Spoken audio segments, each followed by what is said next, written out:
Hey, Sterling. Hey, I heard you were shooting a 44 Magnum revolver today. whoa, we're shooting 44 Magnum today. Cool, man. I love shooting revolvers. Huh. Hmm. What's that over there? Is that some kind of thug or something over there? I can't. Oh no, it's Doug. Last time I saw him, I was over at Leeds. He's this sketchy guy. He always tries to go and steal our wallets and our phone. We're not going to put up with that today. What do you mean by that? Thought you were doing a revolver. Boy, we're doing a 44 Magnum. Hey, Doug!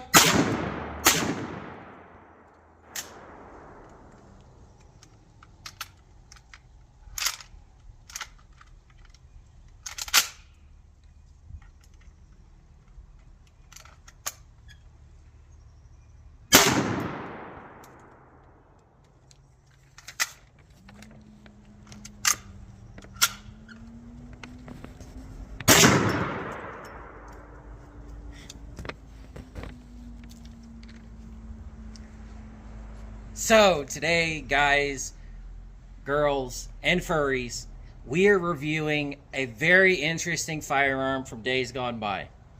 You saw it hang up there a little bit. That kind of happens with older guns, and we are definitely looking at an older gun.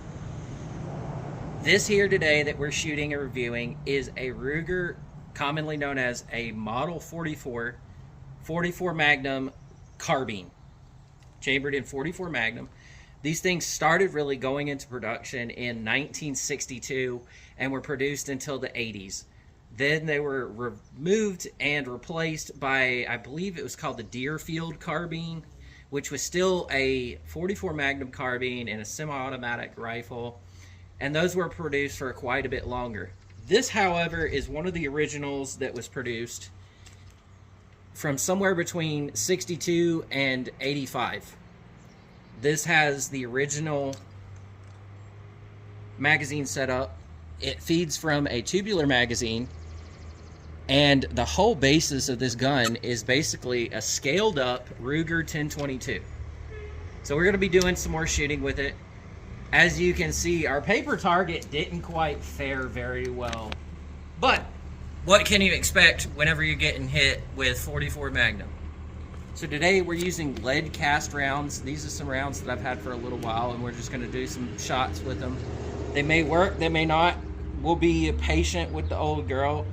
I may go and take a second and a minute to really lube it up, get in there with a Q-tip and clean it a little bit and see if it functions a little bit better. But we'll come back in a few minutes, take a couple more shots, and we'll talk about it a little bit more.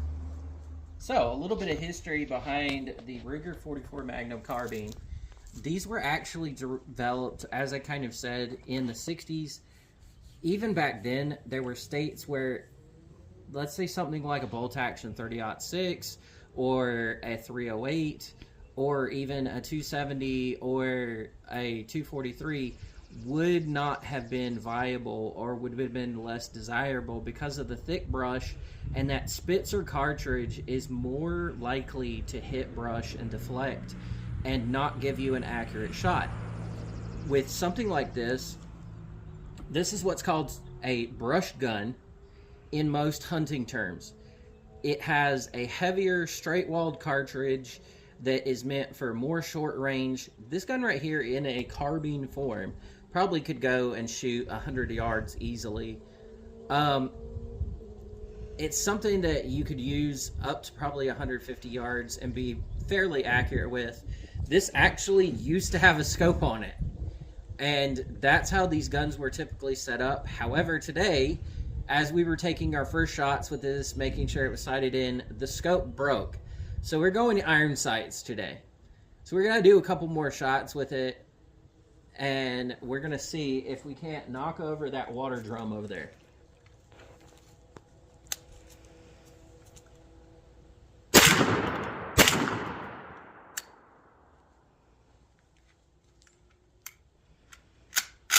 Failure to pick up a round.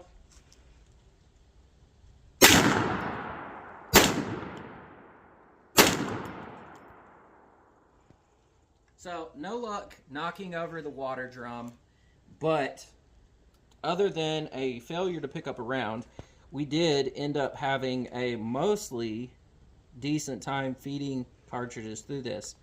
One downside of these is kind of like the Ruger 1022. These guns are kind of hard to take apart. It's not something I do very often. This one probably needs to be taken apart and cleaned thoroughly. Maybe something I do in the near future. However, we weren't going to do that today, and I didn't necessarily know, because this is kind of one of the hunting rifles that my granddad has used for years and years. It's a gun that kind of stays in the safe and is honestly probably a little underappreciated. Recoil. Recoil on this is something comparable to probably an AK-47 or AKM. It's very moderate recoil. It's not super heavy. It's not like a semi-automatic shotgun, which is fairly light compared to a pump action or double barrel shotgun, which is quite harsh. It's definitely less than something like a 44 Marlin or a 45-70, but recoil is still there. It's got some recoil to it. It's definitely got way more recoil to it than an AR. So the 44 Magnum has a variety of cartridges. You can get lead cast rounds, which is what we're shooting today. You can get hollow points, and you can get other expanding rounds. Overall, it's a very good hunting rifle in the fact of you can use it for stuff like coyotes and pest control. You can also use it for hogs. These honestly would be a great ranch rifle. If you live somewhere in the Midwest or in the South where you have feral hogs and deer and you're out hunting, this would be a great gun, especially in thick brush like it was designed to do. Thoughts on this? I couldn't find the original videos. I actually was trying to go and reference and link for this. However, once upon a time, I swear Ian McCollum had a video on the Ruger 44 Magnum carbine. This gun had the potential, and initially Ruger actually tried to get law enforcement in carrying these in their vehicles as patrol rifles. Honestly, I don't think that was a bad idea for the time. In the 60s and 70s, this definitely could have been a super viable patrol rifle. Even into the 80s, I could see carrying this over something like a Remington 870 pump-action shotgun. You're getting fairly decent power on target with a 44 Magnum. Even if it's a lead cast, hollow points would probably be preferred in that capacity. But you're getting a semi-automatic rifle with moderate recoil. As a police officer, there was talk in that video of converting these from a 5-round, almost internal shotgun style magazine to a detachable magazine that held somewhere between like 5 and 10 rounds. That honestly would be a really cool thing to do with one of these, and giving you a detachable magazine. You got a lot of firepower that you can put down range. Kind of thoughts and comments on these. We're going to load up 5 more rounds and shoot it in just a second. But these are awesome. They're older guns. You kind of need to respect them in the fact of they are older guns. I'm not even sure if this one was made in the 60s or more than likely in the 70s. But it's been around. Who knows how many rounds are actually through this rifle. It could be hundreds, could be thousands. My granddad walked in a pawn shop and bought it for I think under $100 back in the day. Who knows how many rounds were put through it before him. He's probably put a couple hundred rounds through it then. 44 Magnum is a big cartridge, and for it to have a semi-automatic platform like this is really, really cool, guys. Especially for something that's from the 60s and 70s. To me, that is really cool, because nowadays we see this craze of pistol caliber carbines. And that was something that you saw even then. So we're going to load it back up. We're going to take a couple more shots with it, and then we're going to go ahead and close out. So we're going to take a couple more shots. Got about 6 rounds left for the rifle. We're going to go and try again and see if we can knock over that water tank we have over there.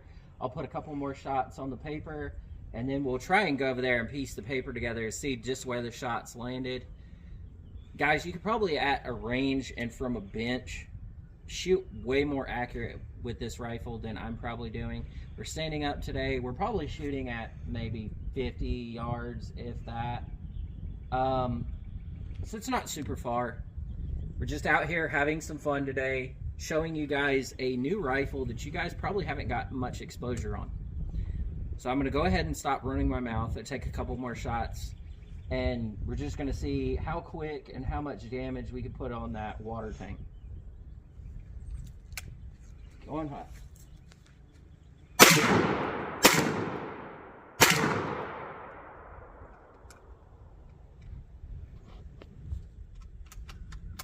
Loading, throwing another round in there.